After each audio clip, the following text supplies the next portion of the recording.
दोस्तों, आप जानते हो क्या इजराइल और ईरान का युद्ध चल रहा है इस समय। 8 दिन का लमसम समय हो गया। 13 तारीख को ये चालू हुआ था। लेकिन क्या इजराइल ने ईरान को हल्के में ले लिया? कभी एक पुरानी कहावत है दोस्तों, उसमें कहा गया है क्या, कभी भी सामने वाले दुश्मन को कमज़ोर नहीं समझना चाहिए। फिर इजराइल जैसा देश ऐसी गलती कैसे कर सकता है? 3 साल से हमास और हिजबुल्लाह से युद्ध लड़ रहा था।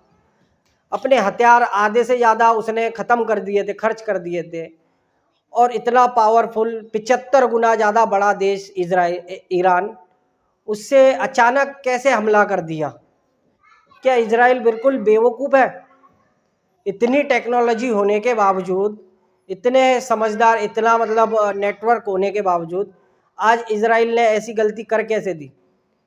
नतीजा, इजराइल जो गाजा की हालत इजराइल ने करी थी, वही हालत आज ईरान इजराइल की कर रहा है।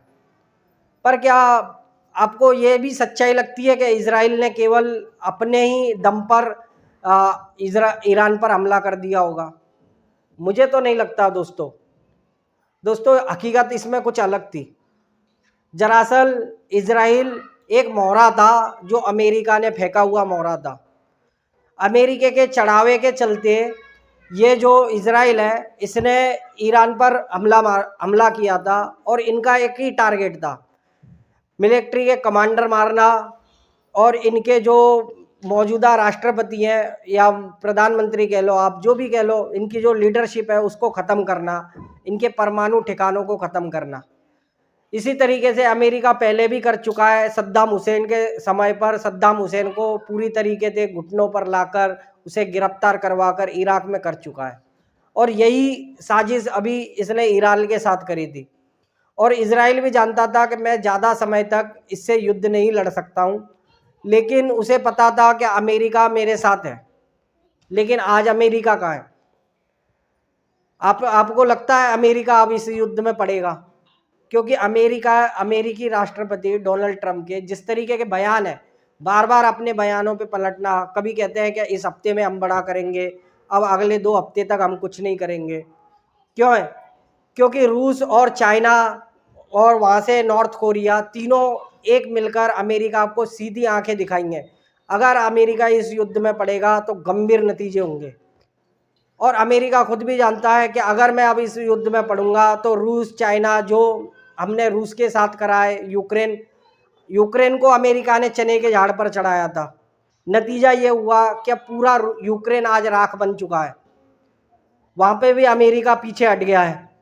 आज भी यहाँ पर इजराइल को चने के झाड़ पर जो चढ़ाया है, आज नतीजा ये हो रहा है कि ईरान इतनी बुरी तरीक़ा से आज इजराइल के सारे डिफेंस सिस्टम ख़त्म हो गए, लमसम उनकी क्षमता ख़त्म हो गई। क्यों ख़त्म हो गई? क्योंकि इनके पास जो डिफेंस सिस्टम में न्यूरो 2 और न्यूरो 3 जो मिसाइल लगती है, उसकी भारी कमी है। और वहाँ अमेरिका अभी 2 हफ्ते का वेट करने की कह रहा है। नहीं पड़ेगा अमेरिका इसमें। और ये आज आपको पूरी दुनिया को समझना चाहिए कि दोस्तों, कभी किसी के बहकावे में नहीं आना चाहिए। अमेरिका ने बारंबार ऐसा ही फ़ायदा उठाया है और शायद अमेरिका इसमें पड़ भी जाए। पर क्या उसकी जनता, अमेरिका जो अगर इस पे हमला करता है और उसके गंभीर परिणाम उसकी जनता को उठाने पड़े, अगर युद्ध सीधी तौर पर हुआ तो ये तीसरा वर्ल्ड वार के तौर पर देखा जाएगा। इसमें सबसे बड़ा दोषी अमेरिका ही होगा। क्या उसकी जनता ये चाहती है? क्या अमेरिका की जनता इस युद्ध को चाहती है? क्योंकि उसे पता है ईरान से लड़ना बोलो तो कहाँ, हम 10,000 किलोमीटर दूर बैठे हुए हैं अमेरिका से, क्यों लड़ेंगे? कोई एक तो कारण हो कि ईरान से लड़ने का, और कोई एक कारण इजराइल के पास भी नहीं था ईरान से लड़ने का। ईरान के बीच में इराक है, जॉर्डन जैसा देश पड़ता है, और इराक से भी ईरान के रिश्ते खराब हैं। इन दोनों के बीच में 1980 से लेके 1988 तक युद्ध हुआ है। क्या इराक जो है वो ईरान को अपने सैनिक घुसने के लिए ज़मीनी मदद कर सकता है? नहीं कर सकता है। तो कभी जो इजराइल आज कहता है क्या मुझे इससे ये परमाणु बना लेता तो हमें धोखा था। अरे किस बात का धोखा था भाइयों? कोई धोखा वोखा नहीं था। ये धोखा था जो अमेरिका ने तुम्हें दिया है, बस ये धोखा था मेरे नज़र में तो। और यही सच्चाई है दोस्तों आज की। अमेरिका ने बहुत तगड़ा वाला धोखा इनको भी दिया है, ऐसा ही झटका हमें भी दिया है भारत को।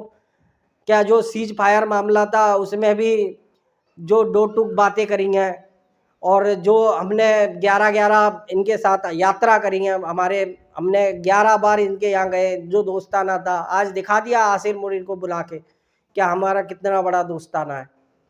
तो अमेरिका की जो नीयत है उसको अब दुनिया पहचान चुकी है।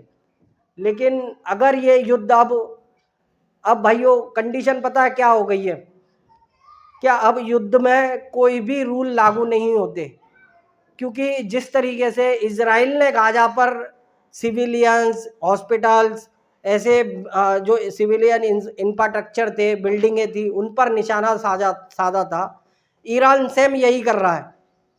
अब युद्ध जो है वो दोनों मिलिट्रियों के ऊपर नहीं हो रहा।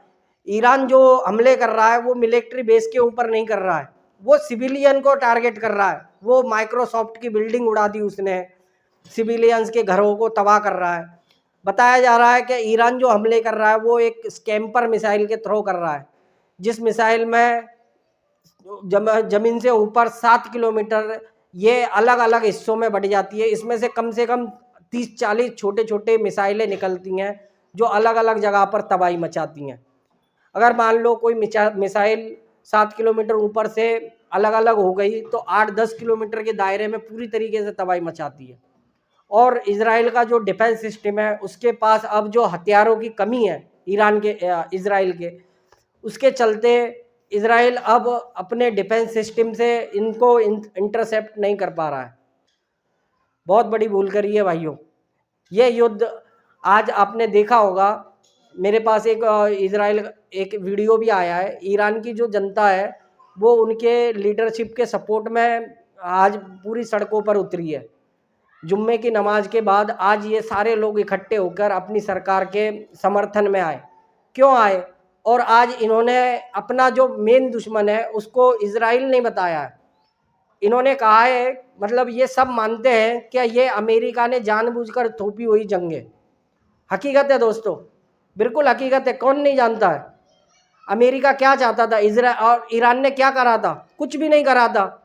अपने देश में अगर वो परमाणु बनाता है, और देशों ने भी तो बनाए, इसका मतलब तो यह है कि जिस देश के पास आज परमाणु है, जिस तरीके से पाकिस्तान के पास भी है, तो आज वो देश सेफ है, उस पर कोई अटैक नहीं कर सकता। आज ईरान इसको बनाना चाहता है, अपने देश के अंदर बना रहा है, किसी को क्या लेना देना भाई, उसने चलाया थोड़ी ना है। और फिर ऐसी वार्ता जो थी आप शांति के थ्रू भी निपटा सकते थे, युद्ध करना कोई ऑप्शन नहीं था। तो इस युद्ध में भाइयों ये ज़बरदस्ती ईरान को घुसा गया है, मतलब ठूसा गया है इस युद्ध में। ईरान का ये युद्ध था ही नहीं। तो जो जनता ने जो सपोर्ट दिखाया है, और भारत के लिए दोस्तों आपसे फिर से मैं कह रहा हूँ, हम लोग चाहे हिंदू हो मुस्लिम हो, ये जातिवादी का कोई युद्ध नहीं है। ऐसा भी नहीं है कि कभी 57 जो मुस्लिम कंट्रियां हैं कभी एक दूसरे से युद्ध नहीं करा है। इसका कोई भी किसी भी धर्म जाति से कोई मतलब नहीं है। दोनों भी अपने अपने वर्चस्व के लिए लड़ रहे हैं। वहाँ यहूदी हैं। अब तो इस युद्ध में पीछे हटना जो रास्ता है, मतलब शांति वार्ता, यही सबसे बेटर रास्ता है। क्योंकि जो आग अमेरिका ने लगाई थी उसके चलते आज ईरान और इजराइल ये दोनों राख बनते जा रहे हैं। भाइयों नुकसान सबको होता है, सिविलियंस को भी होता है। मैं आपसे फिर से कह रहा हूँ, ये भारत का युद्ध नहीं है। भारत की जनता के दोनों भी दोस्त हैं, मित्र देश है। हम लोगों ने इनके बारे मतलब जो भी है, उल्टा ये युद्ध कैसे रुके, क्योंकि ये अगर युद्ध ज़्यादा फैलता है, इसमें और कंट्रियाँ इन्वॉल्व होती हैं, तो ये तीसरा वर्ल्ड वॉर के तौर पर देखा जा सकता है। इसका प्रभाव भाइयों बहुत बड़ा भयंकर हो सकता है, क्योंकि इस बार वो वर्ल्ड वॉर 2 की तरह नहीं है। इस बार सबके पास परमाणु हथियार भी हैं, बैलिस्टिक मिसाइलें भी हैं, बहुत तगड़े तगड़े हथियार हैं। बहुत तबाही हो सकती है दोस्तों। तो मैं तो यही चाहता हूँ भाइयों कि इन दोनों में सुलह हो जाए, और जो अमेरिका की जो नीति है वो सबके सामने उजागर हो जाए। आज आपको एक बात और बताता हूँ, अमेरिका अब सीधी तौर पर इस युद्ध में नहीं कूद सकता है, क्योंकि रूस और चाइना दोनों महाशक्तिशाली देश कहते हैं जो अमेरिका को हरा सकते हैं। भाई रूस अकेला अगर आज कमज़ोर होगा, क्योंकि यूक्रेन से वो लगातार युद्ध लड़ता जा रहा है, 3 साल से उसको भी हो गए युद्ध लड़ते हुए, लेकिन चाइना उसकी सपोर्ट में खुली तौर पर, और साथ में नॉर्थ कोरिया भी है।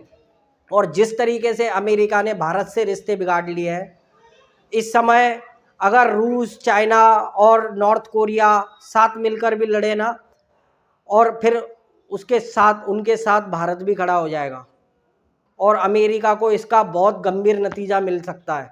जो सुपर पावर अमेरिका है ना, वो धरा का धरा रह सकता है। इसीलिए मैं फिर से कह रहा हूँ कि आज इस बार अमेरिका इस युद्ध में नहीं कूदेगा।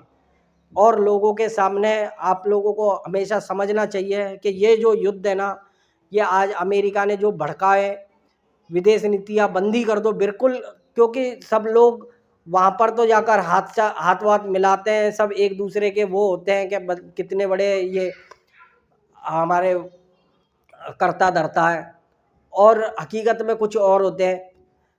अमेरिका का भड़कावा हुआ ये युद्ध है जिसमें ये दोनों जले। बस भाइयों, आज इस वीडियो में यही था। इजराइल ने ईरान को हल्के में लेकर बहुत बड़ी भूल कर दी है। ईरान भाई शक्तिशाली देश है, उसने इजराइल की ऐसी मार दी है।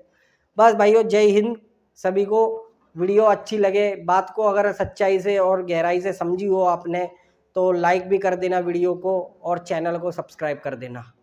जय हिंद।